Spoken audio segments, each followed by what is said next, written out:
ভারতের জাতীয় নিরাপত্তা উপদেষ্টা অজিত ডোভালের সঙ্গে বাংলাদেশে তার কাউন্টারপার্ট খলিলুর রহমানের একটা ওয়ার্কিং রিলেশন বা কাজ চালানোর সম্পর্ক সম্প্রতি গড়ে উঠেছে।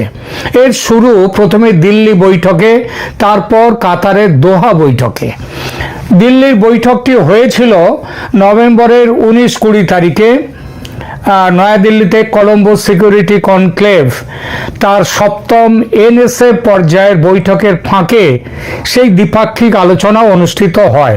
বৈঠকের দিন ছিল নভেম্বরের 19 এবং 20 তারিখে, কিন্তু খলিলুর রহমান তার একদিন আগেই 18 তারিখেই এসে যান দিল্লিতে এবং বৈঠক করেন ভারতের জাতীয় নিরাপত্তা উপদেষ্টা অজিত ডোভালের সঙ্গে।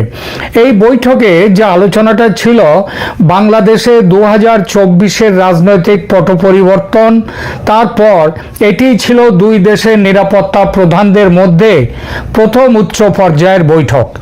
এর দিন কয়েকের মধ্যে নভেম্বরের শেষ সপ্তাহে কাতারের দোহায় হয়েছিল দ্বিতীয় বৈঠক। বিভিন্ন আন্তর্জাতিক সংবাদ মাধ্যমের সূত্র অনুযায়ী দোহার বৈঠকে খলিলুর রহমান এবং অজিত ডোভাল ছাড়াও আমেরিকার এবং বিশেষ করে সিআইএর প্রতিনিধিরাও ছিলেন। এখানে মূলত বাংলাদেশের বর্তমান রাজনৈতিক রূপান্তর, নির্বাচন এবং অভ্যন্তরীণ নিরাপত্তা বিষয়ে আলোচনা হয়েছিল। আঞ্চলিক নিরাপত্তা প্রাধান্য পেলেও অত্যন্ত জোরালোভাবে সেখানে এটা প্রাধান্য পেলেও অত্যন্ত জোরালোভাবে অন্তর্ভুক্তিমূলক নির্বাচন বা ইনক্লুসিভ ইলেকশন বিষয়টি আলোচিত হয়েছিল। দোহায় পশ্চিমের বিভিন্ন দেশের শক্তি এবং মার্কিন প্রতিনিধিদের পক্ষ থেকে একটি বার্তা স্পষ্ট করে দেওয়া হয়েছিল যে বাংলাদেশ যাতে দীর্ঘস্থায়ী অস্থিরতার দিকে না যায় সেজন্য সব রাজনৈতিক দলের অংশগ্রহণের মাধ্যমে একটি সুষ্ঠু ও অংশগ্রহণমূলক নির্বাচন প্রয়োজন।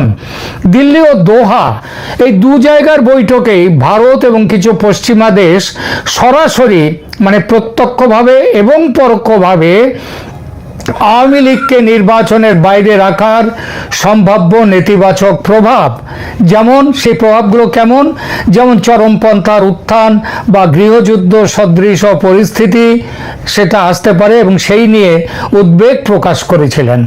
আন্তর্জাতিক দাতা সংস্থা যারা ঋণ দেয়, ঋণদাতা সংস্থাগুলো এবং ভারত ও আমেরিকা সহ প্রভাবশালী বেশ কিছু দেশ, পৃথিবীর প্রায় সমস্ত দেশ এখন স্পষ্ট করে দিয়েছে আওয়ামী লীগের মতো কোনো বড় দলকে নিষিদ্ধ বা নির্বাচনের বাইরে রেখে দেয়া হলে সেই নির্বাচনের গ্রহণযোগ্যতা আন্তর্জাতিক মহলে প্রশ্নবিদ্ধ হতে পারে।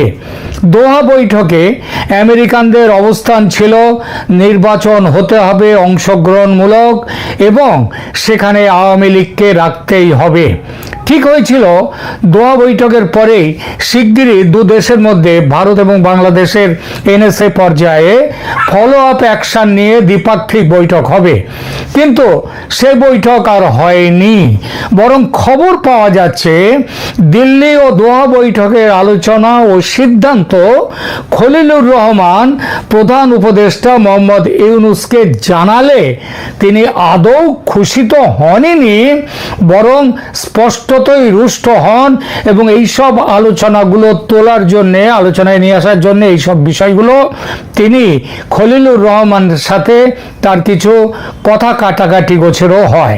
আপনারা অনেকেই হয়তো ইতিমধ্যে খবর পেয়েছেন, সেটা হচ্ছে দোহা বৈঠকের পর থেকে খলিলুর রহমান কিন্তু বেশ কিছু দিন ধরে একটু চুপচাপ রয়েছেন। তিনি বেশি নড়াচড়া করছেন না, যেমন আগে খুব ঘোরাফেরা করতেন সেটা তার দেখা যাচ্ছে না। তাহলে আর ইউনূস এই দিল্লি এবং দোহা বৈঠকের যে আলোচনা হয়েছে সেটাতে তিনি যেমন রুষ্ট, আবার সেই সঙ্গে রুষ্ট হওয়া ছাড়াও তিনি নিরুপায়। জামায়াত ও এনসিপির বিরুদ্ধে গিয়ে নিরুপায় এই জন্যেই, জামায়াত ও এনসিপির বিরুদ্ধে গিয়ে ইনক্লুসিভ বা আওয়ামী লীগকে নিয়ে নির্বাচন করার বিষয়ে সায় দিলে তার বিপদ, আবার সায় না দিলেও আন্তর্জাতিক মহল থেকে বিপদ। অতএব তিনি বোবা হয়ে আছেন এবং বোবার শত্রু নেই সেই জন্যই তিনি বোবা হয়ে আছেন। কিন্তু খলিলুরের সঙ্গে মার্কিন প্রশাসনের ঘনিষ্ঠতার কথা ইউনূসের অজানা নয়, তাই সরাসরি তার বিরূপ প্রতিক্রিয়া সেটা খলিলুর রহমানকে না জানিয়ে ইউনূস সাহেব খলিলুরকে এড়াতে শুরু করে দিয়েছেন। খলিলুরকে খুব একটা গুরুত্বও তিনি ইদানিংকালে দিচ্ছেন না। কিন্তু তিনি গুরুত্ব না দিলেও ভারত তো চুপ করে বসে থাকতে পারে না, কারণ কথাই হয়েছিল যে দোহা বৈঠকের পর ফলো আপ বৈঠক হবে এবং ফলো আপ নিয়ে অজিত ডোভাল চাপ দিতে শুরু করেছেন খলিলুর রহমানকে। বলছেন, কি সিদ্ধান্ত নিচ্ছে আপনার সরকার বলুন, নির্বাচনের দিন তো এগিয়ে আসছে, আর দেরি করলে কবে আওয়ামী লীগ প্রার্থীদের নমিনেশন ফাইল করবে, তারা কবে নমিনেশন ফাইল? ডোভালের চাপে খলিলুর এক সময় বলে ফেললেন যে আগামীকাল প্রধান উপদেষ্টার সঙ্গে দেখা করার অ্যাপয়েন্টমেন্ট নিচ্ছি, তাকে স্পষ্ট জিজ্ঞেস করব যে তিনি ঠিক কী করতে চলেছেন সেটা স্পষ্ট করে বলুন। এবং তারপরে কি হলো, অ্যাপয়েন্টমেন্টের সময় জেনে নিলেন ডোভাল এবং নির্দিষ্ট দিনে তিনি চলে গেলেন খলিলুর রহমান মোহাম্মদ ইউনূসের সঙ্গে যমুনায় কথা বলতে। কথা চলছে দুজনের, আর তখনই ফোন গেল অজিত ডোভালের। ফোন এলো আমাদের খলিলুর রহমানের মোবাইলে। ফোনটা রিসিভ করে দু চার কথা হতে না হতেই ডোভাল বললেন, ফোনটা আপনি প্রধান উপদেষ্টাকে দিন। এবং তখন খলিলুর রহমান ফোনটা এগিয়ে দিলেন প্রধান উপদেষ্টার কাছে, বললেন যে আপনার সাথে কথা বলতে চান ভারতের জাতীয় নিরাপত্তা উপদেষ্টা অজিত ডোভাল। ইউনূস সাহেবের সাহস হয়নি অস্বীকার করতে, তিনি ফোন নিলেন। আর তখনই স্পষ্ট ভাষায় ডোভাল যে কথাগুলো বললেন ইংরেজিতে, তার বাংলা তর্জমা করলে এমনটা দাঁড়ায়, নমস্কার প্রধান উপদেষ্টা সাহেব, দিল্লি ও দোহার বৈঠকে আপনার জাতীয় নিরাপত্তা উপদেষ্টা এবং আমরা এবং আমেরিকার প্রতিনিধি দল সবার সামনে বসে আলোচনা হয়েছিল এবং সেই আলোচনায় সিদ্ধান্ত হয়েছিল বাংলাদেশে গণতান্ত্রিক ব্যবস্থা ফিরিয়ে আনতে মুক্ত, স্বচ্ছ ও সমস্ত দলের অংশগ্রহণমূলক নির্বাচন চাই। কিন্তু আপনার সরকার বিষয়টিকে ঝুলিয়ে রেখেছেন। মনে রাখবেন, আপনার সরকার কোনো নির্বাচিত সরকার নয়। আপনার অগণতান্ত্রিক সরকার গণতন্ত্রের সংজ্ঞা নির্ধারণ করবে, এটা চলতে পারে না। এবং সারা পৃথিবী আজকে বলে দিচ্ছে এটা চলবে না।